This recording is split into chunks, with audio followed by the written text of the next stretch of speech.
Hello, Facebook. I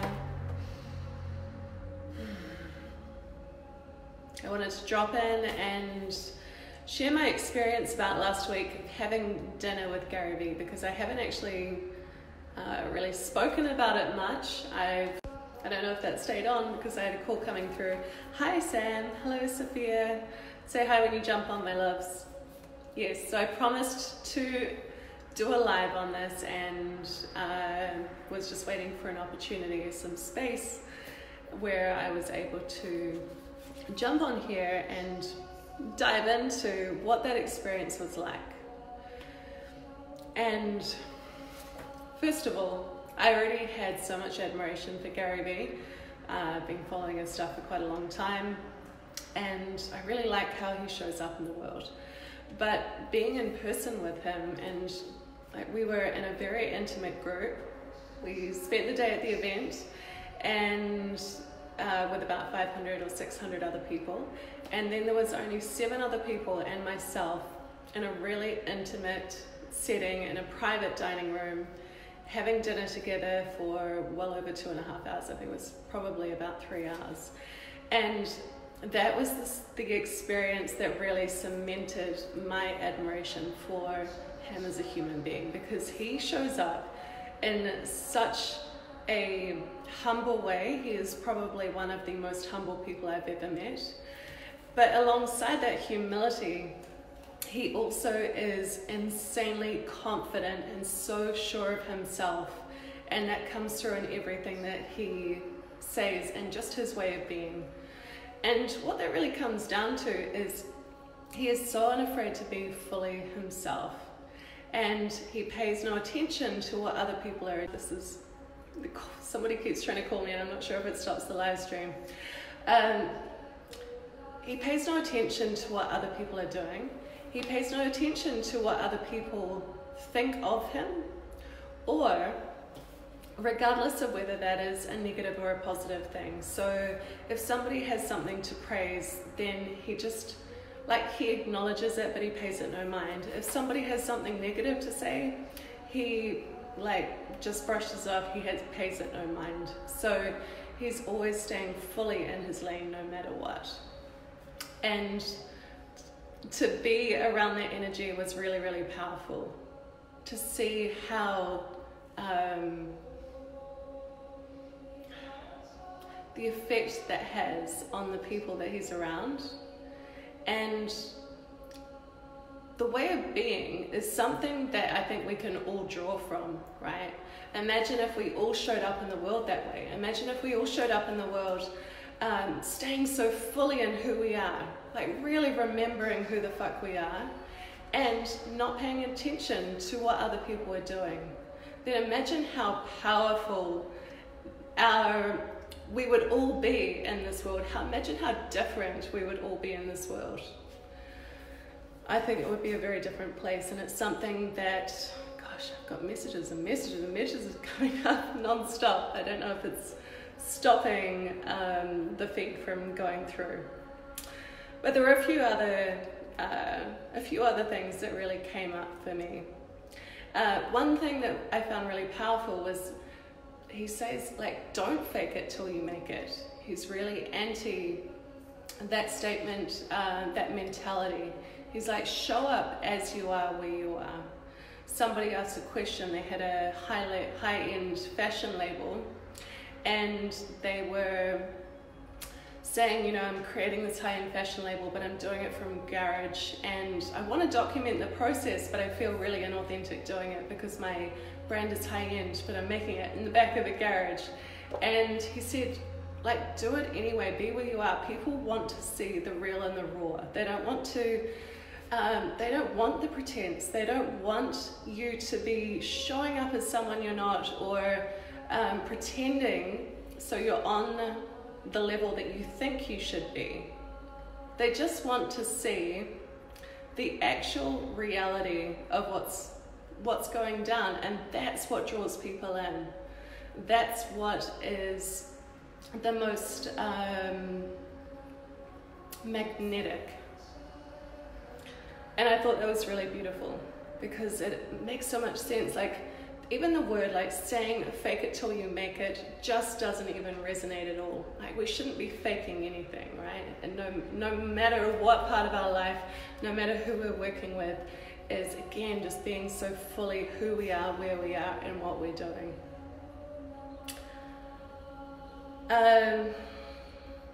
Another thing that really came through for me was that you can't just start a business or become an entrepreneur because it sounds cool or you feel like it. Like, I really see this a lot in so many industries, even like in the coaching industry. Everybody's becoming a life coach, right? Because everybody's doing it and it sounds cool and it's like the new thing. But is that really the thing is that really the path that you're really called to? Are you so committed to it that you'll keep showing up no matter what?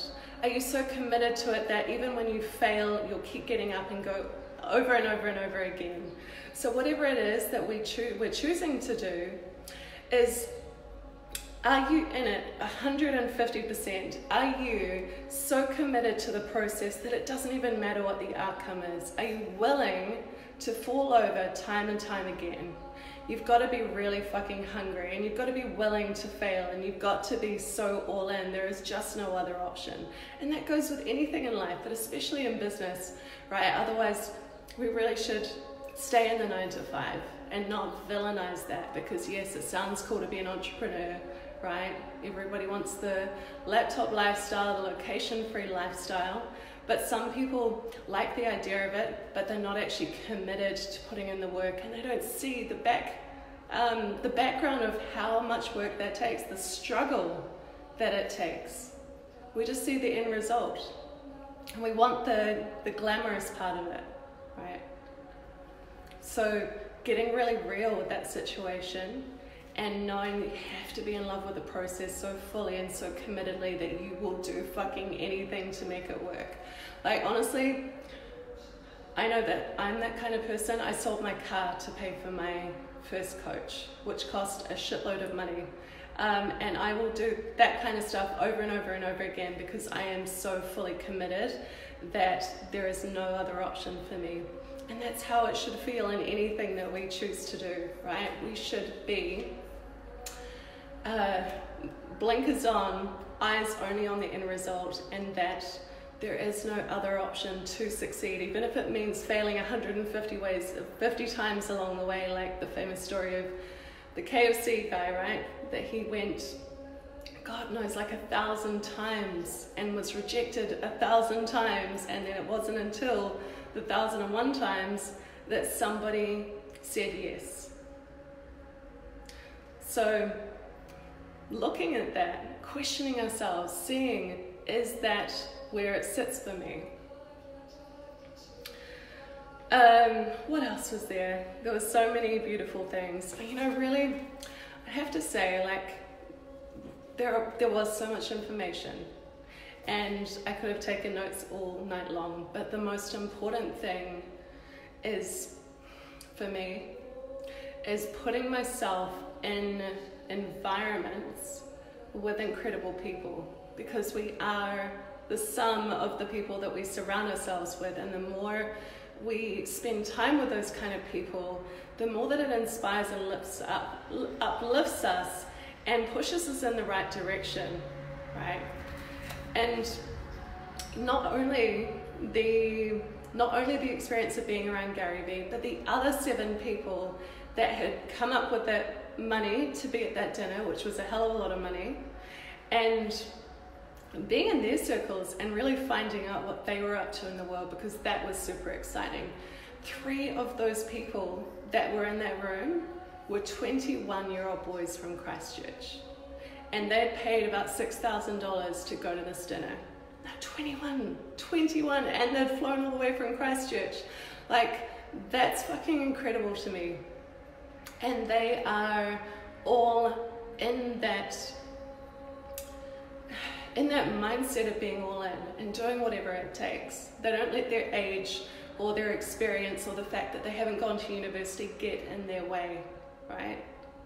They're just so fully committed to what they're doing, knowing that they have to put themselves in those high level environments and do whatever it takes.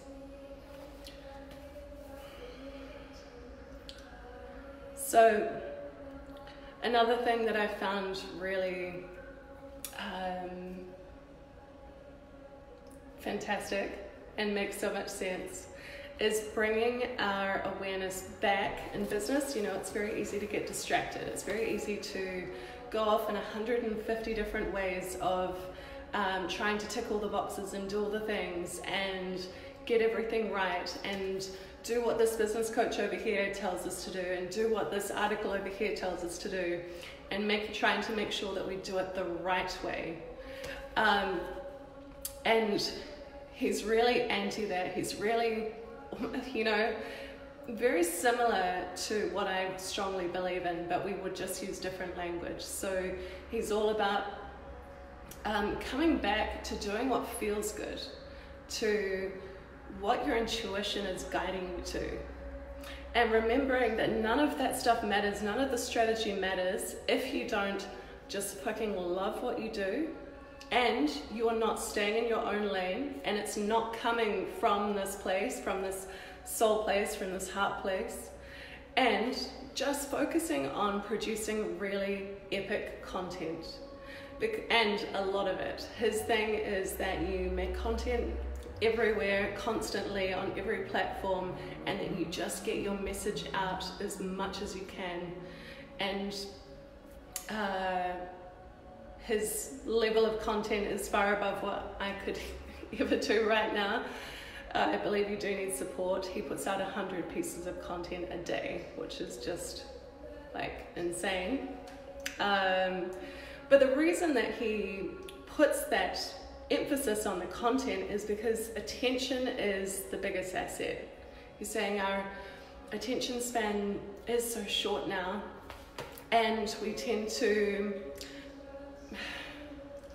there is so much going on that what the biggest asset is getting people's attention, right? So it's always coming back to that. So the better your content is, it doesn't matter how good your Facebook ads are, your marketing is, if your content's not on point.